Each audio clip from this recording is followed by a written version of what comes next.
paano ba mag-update ng updated roster sa NBA 2K20?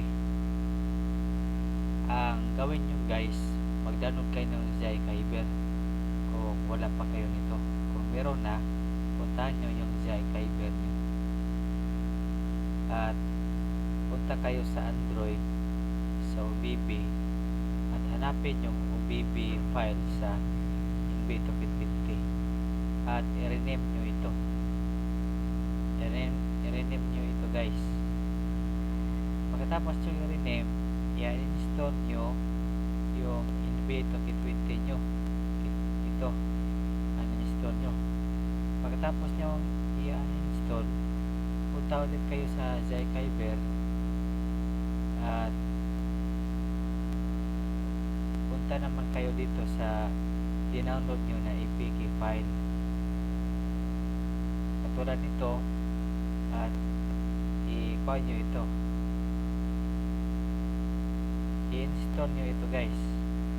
Install, pinutin nyo lang install. Tapos pag na-install nyo na ito, punta ulit kayo sa Android, sa OBB, at ibalik nyo sa dati yung rename nyo na OBB file sa NBA 2K20. I-rename nyo, ibalik nyo sa dati yung mga nakasulat yun tulad nito. Dapat ganito ang nakasulat guys sa kailangan lang na ibalik nyo siya dati kung ano yung nakasulat. At pagkatapos dun guys, laruin nyo na yung updated roster na NBA 2K20. Ito, laruin yan na ito.